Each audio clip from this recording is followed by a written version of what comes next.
நிறைய மக்கள் வந்து அழகு, பணத்த தேடித்தான் போறாங்க. ஆனா, நம்மளாட்ட வந்து அழகு அந்த மாரி வந்து பணம் இல்லாதவங்க பக்கம் வந்து யாருமே போக மாட்டேங்கிறாங்க. அது ஏன்னு தெரியல ஆனா. பணம் வந்து வாழ்க்கைக்கு தேவைதான். ஆனா வந்து பணமே வாழ்க்கையா ஆயிறக்கூடாதுங்க. அது வந்து அப்புறம் ரொம்ப ஒரு நிம்மதியே இல்லாத ஒரு இடத்துக்கு கொண்டு போய் சேர்த்துரும். அதனால வந்து எங்கள மாரி ஆட்கள் பேசினாலும், தயவு செய்து ஒரு ரீப்ளை பண்ணுங்க, கமெண்ட் பண்ணுங்க. சரிங்களா? ம். 2வது அழகு வந்து என்னைக்குமே நிரந்தரம் கிடையாது. அ எங்கள மாதிரி அழகு இல்லாதவங்க பேசினாலும், கண்டிப்பா ஒரு கமெண்டோ, ஒரு ரீப்ளோ ஏதோ ஒண்ணு பண்ணிட்டு, எங்கேருந்து பேசுறீங்கன்னு சொன்னதுக்கு நீங்க வந்து ஆன்சர் பண்ணுங்க. சரியா? அழகு கண்டிப்பா என்னை கேட்டா நிரந்தரம் கிடையாது. பணமும் நிரந்தரம் கிடையாது. சரிங்களா? நல்ல குணம் ஒன்றே நிரந்தரம். போகையில் என்னத்தைங்க கொண்டுட்டு போறோம்? ஆ விஜயகாந்த் சார் சொன்ன மாரி, ஆ ஆ 6 அடி குழி அதில தான் எல்லாரும் போறோம். அதுக்குள்ள தான் அந்த ஆட்டம் எல்லாம், ஆடுற ஆட்டம் எல்லாம்.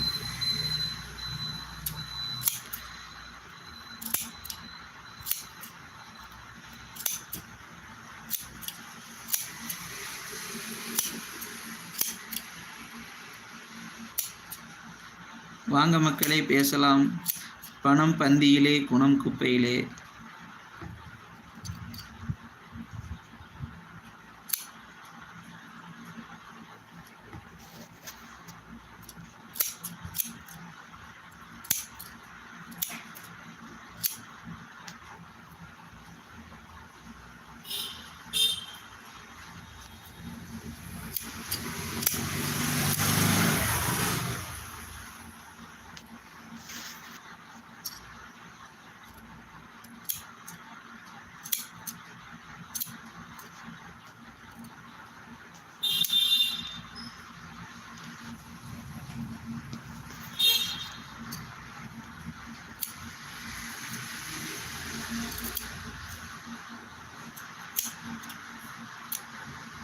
உடை, உணவு, இருப்பிடம் எப்படி ஒரு மனிதனுக்கு முக்கியமோ, அதே மாதிரி பணமும் தேவைதான்.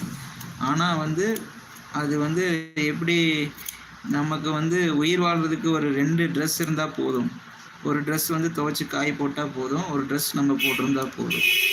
அதே மாரி ஒரு மழைக்கும், வெயிலுக்கும் தங்குறதுக்கு ஒரு வீடு இருந்தா போதும். சாப்பாடு அதே மாரி தான். நமக்கு வந்து வாய்க்கு ருசியா இல்லாட்டியுமே 3 நேரமும் பசி ஆறுறதுக்கான சாப்பாடா இருந்தாலும் போதும். அதே மாதிரி தான் நம்ம ஆடம்பர செலவுக்கு இல்லாம, அத்தியாவசிய செலவுக்கான பணம் கிடைத்தால் மட்டும் போதும்.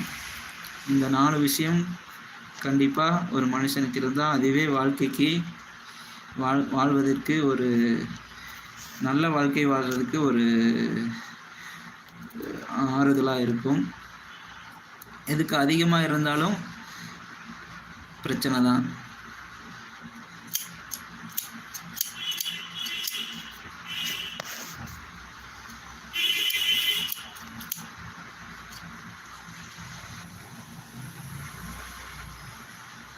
வாங்க, ஒருத்தர் லைவ் பார்த்துட்டு இருக்கீங்க, சைலண்ட் வாட்ச் பண்ணிட்டு இருக்கீங்க. யாருன்னு தெரியல. கமெண்ட் பண்ணுங்க.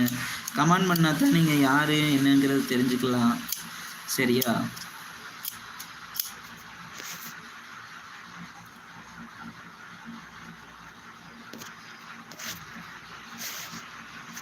வாழ்க்கையினும் ஓடம் வழங்குகின்ற பாடம், மானிடராய் பிறந்ததற்கு மறக்க உண்ணா வேடம்.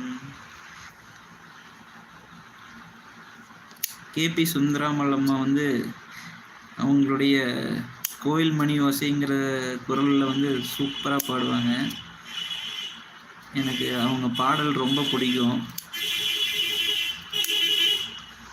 நான் தான் பைத்தியக்கார மாதிரி பேசிகிட்டு இருக்கேன். அங்கே ஆப்போசிட்டில் ஒருத்தருமே கமெண்ட் பண்ண மாட்டேங்கிறீங்களே.